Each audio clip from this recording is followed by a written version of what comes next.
has 3 times saved the existence of the Reno Fire Department, one of which times was precipitated by basically being abandoned by the county.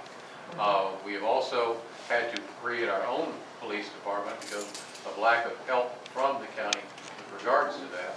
And when we were inquired of the county about whether or not it might be possible to use Parker County Sheriff's Deputy resources, the number that they gave us was both a great deal more than we had in terms of setting up our own police department. It was for 2 people who might be available when they might be available, and we'd also have to give them all of our equipment and so forth, for which we would then have 2 people possibly on call in this end of the county, and that's a large county. And also, we looked at it in terms of, well, what about other things, like being bailiffs here, helping with our courts, having somebody down here at the school from 7:30 in the morning till 8 o'clock at night. They couldn't do that, wouldn't do that. And it should also be pointed out that our response times with our own police department are probably about 5 times better than it would be from somebody coming from who knows where. So the council has tried very hard to work with the county. They have saved the fire department despite the county early on, and they have built up a police department that actually provides real services at a better cost and a much better result than the proposed use of county deputies. The county has at times left us on our own, and the city and this council has been able to put the city together in such a way, from a shambles 5 or 6 years ago, in such a way that we're now able to provide these city services on our own basis and at a lower tax rate than about 90% of the cities around here. I think they did pretty well with regards to the county. One of the things is, I kind of always put it along the lines of kind of like a child that keeps coming. They keep coming and they ask you for something, and they keep asking you, and the answer's always no. Eventually, that person quits coming around and quits asking, and that's pretty much why I don't just think and jump to the county first, because when I would go and talk to them, it was always no. And it was always either that or the doors were closed, and you know, I just quit asking. The citizens probably should also know that historically, the relationship between this city and the county was not good. We had basically a rogue police department early on. Yes. The city didn't want to cooperate with anybody, and had initial problems dealing with the county when people who came in were actually trying to get this city restarted. That still seems to be an issue with some people at the county. I'm not sure it's entirely valid anymore. Certainly, I think everyone here agrees that there were things in the history that anyone in their right mind would have said this city needed to do better. But the city has worked very hard in the last few years to be able to actually set up a fully functional municipality. And we have. Okay, yes, sir.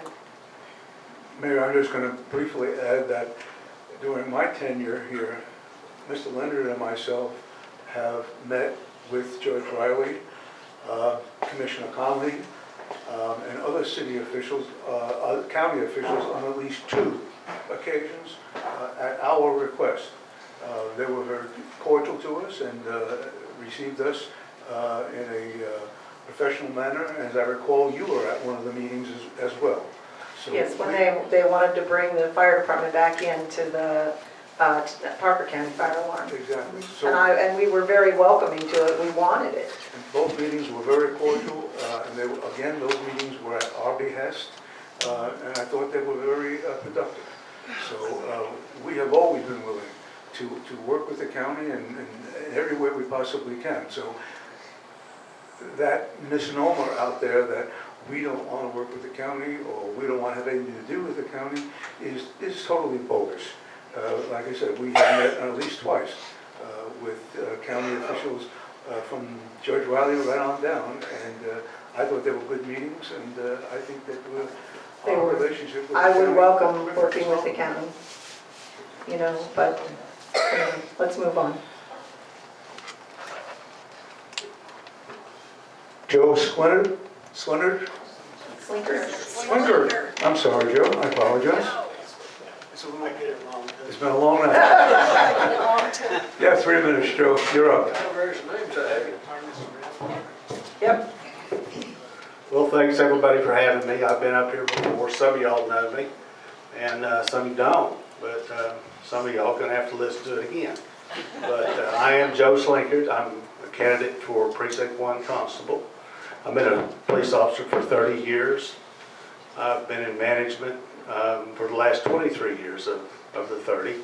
I've raised my family out here. I've been out here 23 years, I guess. I guess I moved out here since I promoted. But I'm with North Richland Hills. I don't know if I said that, but I've worked in every aspect of law enforcement that they have to offer over there, from narcotics task forces, gang task forces, SWAT. I was in SWAT 14 years, and we worked in narcotics. I guess we worked about 600 cases a year. We were pretty busy, but I have a very long, what am I trying to say? My record's really good in police work. I don't have blemishes on my record, no scandals, no investigations. Never been in trouble for anything. I have a tail end chewed a lot, but I guess we all probably have. But as far as anything documented, nothing. So if I'm fortunate enough to be elected constable, I'll bring ethics, honesty, and good management to the office of constable. I'll cut it a little bit short tonight because I think most of y'all have heard it before, but I do appreciate y'all having me up here. We're going to have our runoff election May 16th through the 20th, and then the election day is May the 24th. So I appreciate the support, and thank y'all for having me. Thanks, Joe. See you, Joe. Nice to see you again.